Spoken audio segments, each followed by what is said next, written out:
talk about family roles a little bit. And remember, I'm a psychologist. I'm a singing psychologist now. That's what I do. I actually write songs about psychology, and I help people make breakthroughs, and they don't even know it's happening because they're listening to a song and they don't even know it. That's the best way. But I was a psychologist, and when I was actually in high school, I was already interested in psychology. And I remember that there were these two sisters, identical twins in my high school, Donna and Datha. Beautiful. They looked like movie stars. But I grew up in Georgia, so it wasn't like LA, but they were just absolutely gorgeous. But what was really interesting to me is that one of them acted really confident and grounded, and the other one acted like a ditz.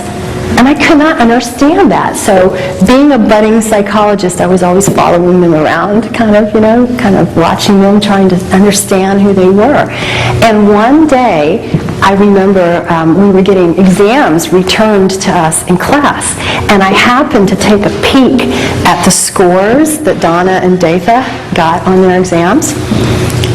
What do you think? How do you think they did? I'm just curious. What do you think? They didn't do just the same, but that's interesting. Who said that? It's interesting, though, that you say that. Actually, I noticed that Donna got a 97 and Datha got a 93. I memorized that. I've carried that with me all these years. And do you know what ended up happening? I figured it out. Donna was the smart one in the family, and Datha was the dumb one. The smart sister, the dumb sister. Do you see what I'm saying? Okay. It was the name.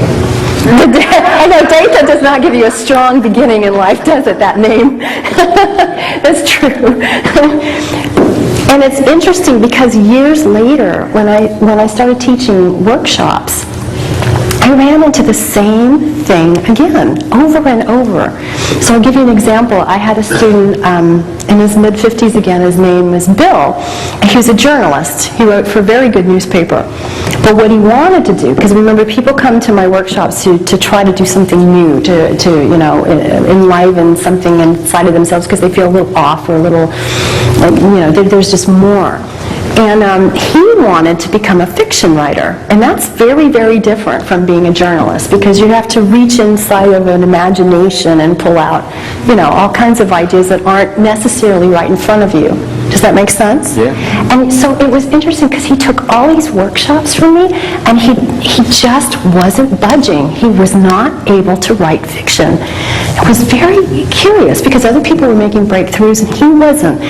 And then one day I decided to talk about family roles to him. And he suddenly went, oh, my brother, he's the artist in the family because he writes plays, or actually he doesn't anymore because he died. He died of AIDS, but he used to write plays.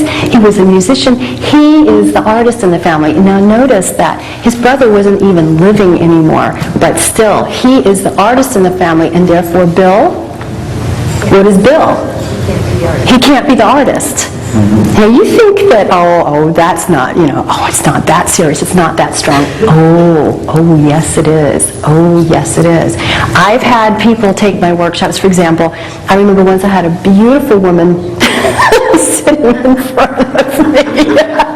Absolutely beautiful. And one day I commented on how good she looked, and she turned absolutely red, and she goes, no, my sisters are much prettier than me.